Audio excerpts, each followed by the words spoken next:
There were groups of hominids living in the forest around the Anunnaki cities. These were our ancestors. They were either Homo heidelbergensis or Homo erectus. Yeah. Stop it. The Anunnaki took one of the hominid males and attempted to cross his genetics with the Anunnaki. Yeah, Anunnaki. Enki wanted to create a creature that would be intelligent like the Igigi, but not too intelligent. They would be strong, but much smaller than the Igigi. They would be engineered to be submissive and much easier to control. The first experiments were done in a lab, and the results were horrific. Instead of creating a perfect being, the genetic experiments created monsters. Gorgons, Cyclops, Banshees, and two-headed giants. These monsters still live on in ancient stories. The Anunnaki changed their approach. They genetically spliced their DNA with that of a hominid female. Then, rather than grow the embryo in a lab, they implanted it in the female. It worked. Less than a year later, a child was born, a boy. He looked more like the Anunnaki than the ape-like creatures roaming the forest. They named the child Adamu. Adamu, like Adam, from Adam and Eve? Yep. Adamu means first man. In Hebrew, the word also means from the ground or earth. In Genesis, God made Adam in his own image from the dust on the ground. In ancient Sumerian, Akkadian, and Babylonian texts, the creation of man is described the same way. Man is created in the image of the god or gods by mixing the blood of a god with the clay of the earth. Ancient Egyptians had a story of man being created by mixing a tear of a god with the clay of the earth. Blood, or even a tear, would contain DNA. And clay in ancient writings doesn't mean actual clay, it refers to all life on earth. Every culture and religion has some variation of this story. Not a coincidence. Probably not. And there is that gap in history where hominids go from very simple primates to a very intelligent, advanced race. We're far more intelligent than any of the species before us. You'd think there'd be a slow but steady evolution of intelligence, but we don't see it. It's as if humans suddenly appeared. Dr. Ellis Silver wrote a book about this jump in evolution in his book, Humans Are Not From Earth. His theory says that humans were brought here by aliens. Now, whether brought here or created here, the theory says humans were genetically engineered using alien DNA. Dr. Silver claims that humans are not well suited to Earth's environment, while every other animal is. Why did we lose our fur? Human skin is very sensitive to sunlight and UV radiation. If we spend too much time in the sun, it leads to serious diseases, especially skin cancer. No other animals get sunburned. Mammals have fur or thick skin.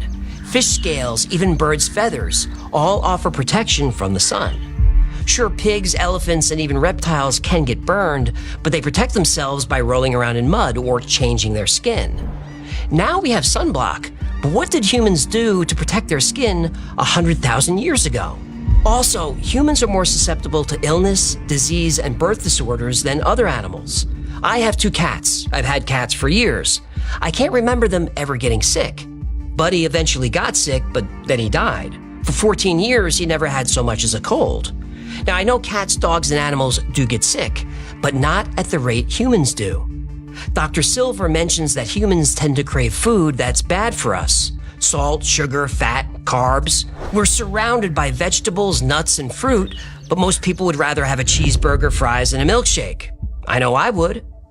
Back pain is another reason Dr. Silver thinks humans are not from Earth. He claims we're not designed for Earth's gravity. It's too heavy. He believes we evolved on a planet with lower gravity. Like Nibiru. Right. The Anunnaki were very human-like, but they were about twice our height, 12 to 15 feet tall. This would indicate they evolved on a planet with lower gravity than Earth. He presents a very compelling case backed up by science. It's believed that Homo sapiens first emerged about 300,000 years ago. This is exactly the time of the Igigi Rebellion. So back to the first man, Adamu. The Anunnaki also created a female, Hiva, so they could— When I get that feeling, I want sexual healing. Sexual healing. It's good for me.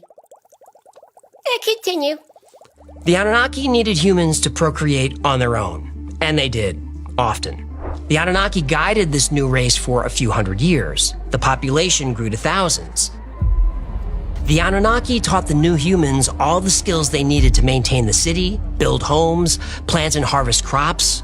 But most importantly, the Anunnaki gave humans the skills to mine gold. Yeah, Anunnaki. The Anunnaki were so pleased with their creation that they allowed humans to visit their sacred garden, Eden. So, Adamu and Heva in the Garden of Eden, eh? According to ancient Sumerian writing, yes. Sounds familiar. Yep, there is a lot of the Anunnaki story in every major religion in the world.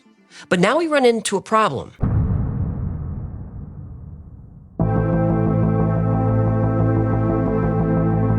Humans didn't look like apes at all. They looked pretty much like Anunnaki, just smaller. And human women were beautiful. Uh-oh, that always means trouble. One of these women caught the eye of Enki, the Anunnaki ruler of the city Eridu. Yeah, and there it is. Hey, Enki, her eyes are up here. But relationships between Anunnaki, Igigi, and humans were strictly forbidden. Don't sleep with the help. Oh, come on, that's rude. I'm serious. You get in trouble when you party with your employees. Just ask Arnold and Ben Affleck. So Enki broke the law and had a relationship with a human woman. From this relationship, a child was born, a boy named Adapa. Until now, humans were very simple, docile beings, intelligent enough to do the work the Anunnaki needed, but not intelligent enough to complain about it. The birth of Adapa changed everything. He was part human, part Anunnaki. He was extremely intelligent. He married a woman named Atiti. A titty? Atiti. What'd I say? From the family of Adapa began a new line of highly intelligent humans, and they started asking questions. They inherited the Anunnaki's desire for gold and for power. But there was a bigger problem. Another trait emerged in this new line of intelligent humans, a trait that would shape the future of our entire species. That new trait was violence. In just a few years, the first generation submissive humans were gone.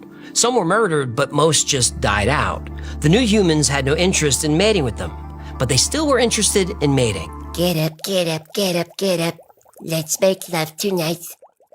Against the orders of the Anunnaki, these new, intelligent, violent humans procreated a lot. Wake up, wake up, wake up, wake up, because you do it right. Soon the city of Eridu was overrun. It could no longer sustain the human population. People were killing each other for food. The violence was out of control. Enlil was especially annoyed by the constant disturbance of humans.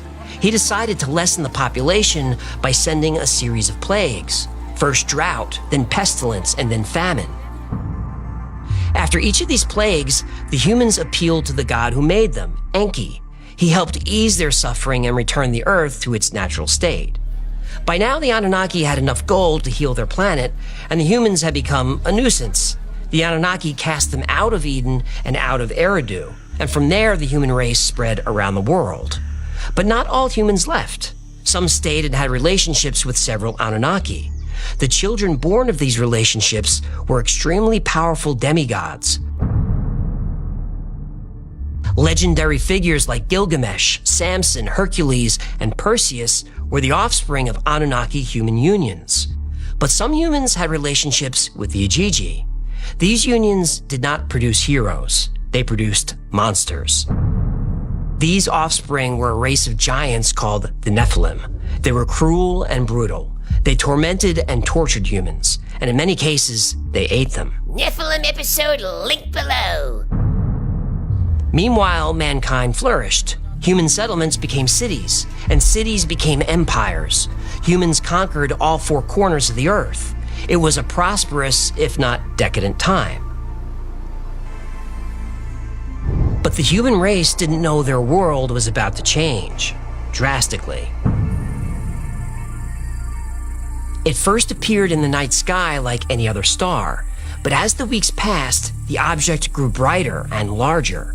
Humans were confused and growing concerned. They had no idea what this object was, but the Anunnaki did. It was their home. Nibiru takes 3,600 years to orbit the sun, but its orbit is highly elliptical, so Nibiru travels way beyond Pluto nearly to the Kuiper Belt, then swings all the way back through the inner solar system. During this time, it comes very close to the Earth, so the Anunnaki started packing.